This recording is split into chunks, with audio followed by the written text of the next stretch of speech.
Alright guys, now this part, which is part 5 on trigonometry, we'll be doing the cast diagram.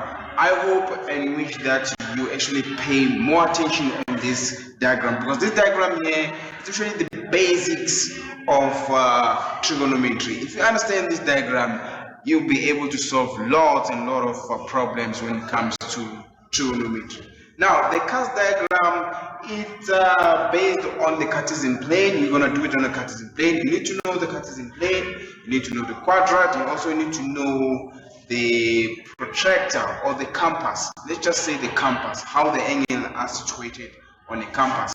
Now, if you still remember the cast diagram, it looks like this. Oh, I need to write. It looks like this. There we go. Now we have the Cartesian plane, but instead of our x and y, we have our angles here. This is 0, that is 90 degrees, that is 180 degrees, and this is 270 degrees, and this one here, which is going back to 0, is 360. Yes, so with this we have 4 sections here. Each and every section we call them quadrant. Now this one here, we call it the first quadrant. On this quadrant, the angles that actually belong here, starting from this point to that point, they are greater than 0 but less than 90. So these angles that belong to this quadrant, they are greater than 0 but less than 90. So if you want to know, we call these angles acute angles. And then we have the second quadrant, which is there. Now the angles that are in this quadrant, they are actually less than 180 but greater than 90. Oh, I almost lost my thought there. Almost lost the train of my thought. Yeah, they're actually greater than 90 but less than 180. So we call the angles here obtuse angles. Now, some of the angles that belong here, for example, could be your 130. Okay, could be your 130. 130 is an obtuse angle. As you can see, 130 is greater than 90 but less than 180. So yes, so those are the angles that you should know. And then we have the third quadrant, whereby on this quadrant we have angles that are greater than 180 but less than 270. Now when you take from here, remember this is your 0 point, and then you move and then you come to this point. Those are the angles. So we can say the angle here, let's say, what is the angle? Let's say this is 250. Can we make it 250? Yes. Angle 250 is greater than 180 but less than 270. So that angle actually belongs to the third quadrant. So please remember that, guys, because it's very, very important to understand that. And then we have the fourth quadrant. This is the fourth quadrant, whereby on this quadrant now the angles here, they are greater than 270 but less than 360. So from our 0, which is here, it circulates and it comes here. Now angle is going to be somewhere here. So we can say, for example, 330. These are just examples, guys. These angles that I'm writing here, they're just examples. Now, an angle that is which is greater than 270 but less than 360, they belong on the fourth quadrant. Now, You need to know these angles, because as I am continuing like this and explaining this information here, I'm assuming you guys you understand. Now, another information that you know, now we just before we continue with another information, now we just identify our quadrant. Now, on the first quadrant, like we said, the angles are less than 90 but greater than 0. So, in terms of representing the quadrant, in this case, we represent them in this form, is theta. So, we assume that theta, in this case, in this specific case, is less than 90 but greater than 0. Now, on the second quadrant, this is how we represent it. Is 180 minus theta. For example, if theta was 30, it will belong to the first quadrant. Now, again, if theta is 30, it's going to be 180 minus 30, which is going to give us 120, which belongs to the second quadrant. So this is how we represent the second quadrant. Now, the third quadrant is 180 plus theta. Now, the third quadrant, this is how we represent the third quadrant on our Cartesian plane or on our cast diagram.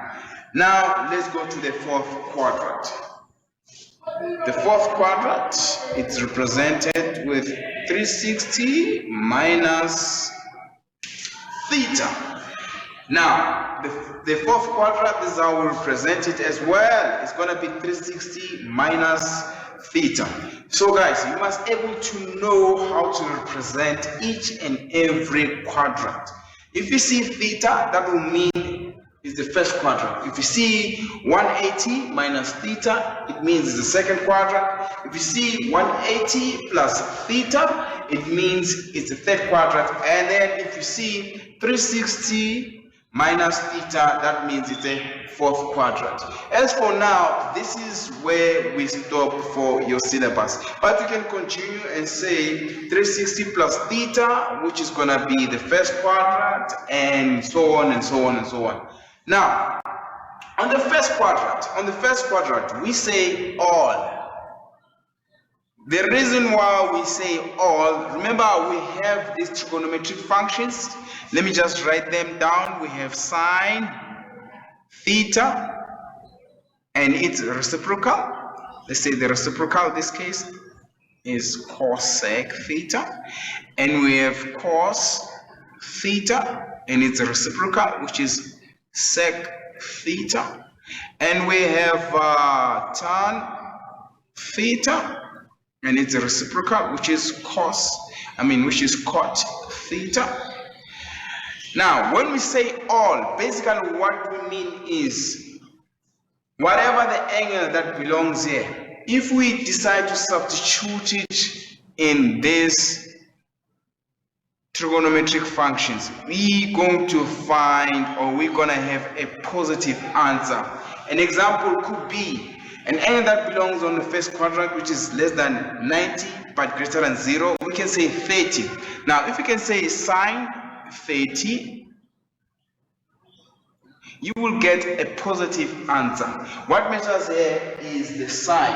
So you're going to get a positive answer. In this case, you're going to get 30, sine 30 is going to give you half, 0.5. As you can see, this 0.5 is positive. Now, you can also substitute it here on cosec. If you substitute on cosec, you're going to have a positive answer. But I'm just going to use the first three to make an example. Now, what about cos? If you substitute cos 30, you're going to get a positive answer. Now, what is our cos 30? Our cos 30 is, let's just double check, cos 30. So our cos 30 is 0.866. Now, as you can see, cos 30 is also positive. Same as cosec theta, guys. If you say cosec 30, you're going to have a positive answer. Remember, we pay attention to the positive part. And then, now, another one, which is tan 30. What are we going to get with tan 30? Now with tan 30, what we're gonna get is 0.577, which is also a positive answer. Guys, that's what matters. What we need to get here is a positive answer. So we say all because this 30 belongs to the first quadrant. So all of them, all of the trigonometric functions, including their reciprocals, when you substitute any angle that belongs to the first quadrant, you're going to get a positive answer. The magnitude might not be the same, but the sign is the same. Hence, we say all. Hence, we say all. Now, let's look at the second quadrant now. On the second quadrant, is different now. Only two, they're going to be positive. In fact, it's one trigonometric function and it's reciprocal. Now, let's look at the one that is going to be positive. On the second quadrant, it's going to be sine and it's reciprocal. In this case, it's going to be cosec. Now, any angle that belongs to the second quadrant, in this case, let me just erase this, guys. Any angle that belongs to the second quadrant, any angle that belongs to the second quadrant. Oh, let me just erase very quickly. Bear with me.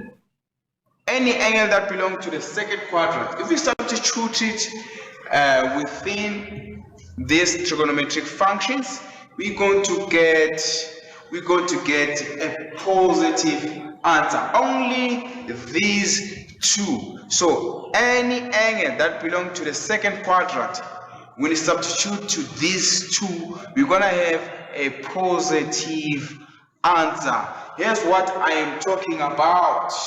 Now let's first find an angle that belongs on the second quadrant. For example, if we say maybe 120, for example, 120 is greater than 90 but less than 180. If we substitute 120 here, for example, if we say sine 120, if you put that in a calculator, let's see what you get. Sine 120, what do you get? You're going to get 0.866. As you can see, that is a positive answer. Even if you substitute it here on your cosec 120, do not forget cosec is the same as 1 over sine 120. Let's see, what do you get? What do you get? 1 over sine 120. 1 over sine 120, what do we get? We get 1 comma something. It doesn't matter, the answer is a positive answer. Okay, the answer is a positive answer. What matters is the signs, guys. Okay, the signs are the ones that matters.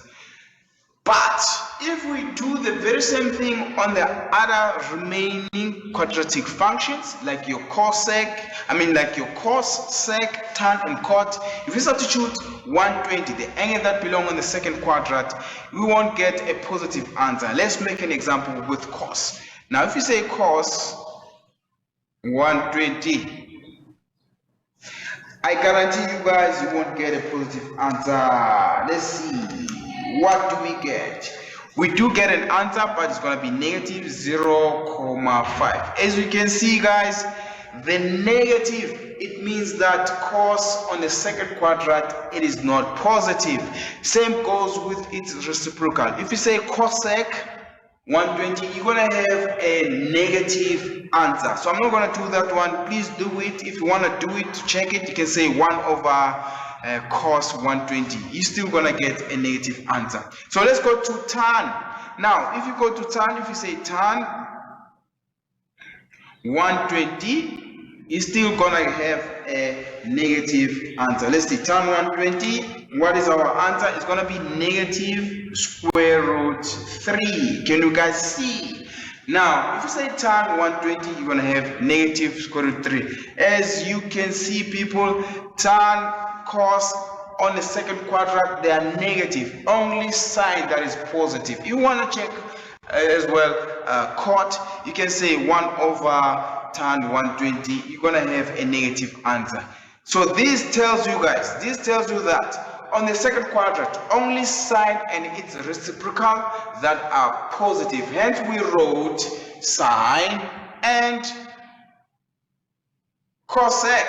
Okay, hence we wrote these two here on the second quadrant. Anyway, let's look at other quadrant now. Let's go to the third quadrant. Can we go to the third quadrant? Okay. Now I have to erase this so that we can do the third quadrant. All right. Now the third quadrant. What are the angles that belong to the third quadrant? Let's think of angles that belong to the third quadrant. Now I could think of, can we make it 250? Yes, let's make it 250. Now, if we use 250, we know that 250 is greater than 180 but less than 270. Remember our quadrant number 3 is 180 plus. So 250 feet on the third quadrant. If we say sine 250, yes. What is it that you're going to get? And I guarantee you guys you're going to get a negative answer, which is in this case negative 0.93. But let's just say 9. Okay? So as you can see, meaning on the third quadrant, I mean, sine is what? Is negative. So we cannot put sine there. And then also meaning also it's reciprocal, it's also negative. What about cos? If you say cos 250, what are we going to get there? Cos 250, we get negative 0.342. Now on the third quadrant, cos also is not positive. Also, it's reciprocal, which is sec. They are not positive. This means that tan is the one that is going to be positive. So what do we get if we say tan 250? If you put tan 250, we're gonna get 275. As you can see now, tan 250 is positive. We have a positive answer. Meaning now, on the third quadrant, tan and cot are positive. On the third quadrant, tan and cot are positive. So only tan and cot are positive, and sine and cosec, cos and sec, they will be negative on the third quadrant. So let's go to the fourth quadrant. Let me first erase this. Very quickly. Now on the fourth quadrant, by the way, fix this very quickly. On the fourth quadrant, yes, on the fourth quadrant, now we know that sine is positive on the second quadrant. And then we know that tan is positive on the third quadrant. And then on the fourth quadrant, it is quite obvious, man. We know that cos and sec, they will be positive because these two, they were positive on the other two quadrants. Now, let's try to find an angle that belongs to the fourth quadrant. Now, the angle that belongs to the fourth quadrant, we can use 300. How about we say sine 300? What do you get? I guarantee you're gonna get a negative answer. Yes, it's negative 0.866. So that means sine and cosec, they are negative on the fourth quadrant. But let's look at cos 300. Can we do cos 300? Yes, let's do cos 300. Cos 300. Now, if we do cos 300, we gonna get 0,5. As you can see, 0,5 is, as you can see, 0,5 is positive. This means that on the fourth quadrant, cos and its reciprocal, which is cosec, they are very positive there. And then we can also check tan 300. Now tan 300 is gonna give us negative square root 3. So it's only cos and its reciprocal that are positive. So cos, can I write it? Cos and cosec. Oh, sorry, I made a mistake there. It's cos and sec that are positive here. So cos and sec, they are positive on the fourth quadrant. Now, this is the cast diagram. You need to understand this information. It's very, very important. By the way, the reason why we call it cast diagram, if you circulate the first quadratic functions that we start with, your cos, all, sec, tan. If you read there, starting from cos going anti-clockwise, this reads cast. So this, my friends, is what we call cast diagram. I don't have enough space, okay? But you get the point. All right, so this is what a cast diagram looks like. Now, I'm gonna stop here. We're gonna continue so that I can show you how to use 180 with the cast diagram. So do not forget to watch the next video whereby I'm gonna show you exactly how to do the 180 rule. So in order for you to understand the 180 rule, you need to understand the cast diagram first. All right. See you on the next video, guys. If you find this videos useful, subscribe and press the bell notification so that whenever I upload a video, you will be able to see it. And again, try to watch the playlist. I will try to place them according to the playlist and also according to the part. So this is part 5 of trigonometric functions.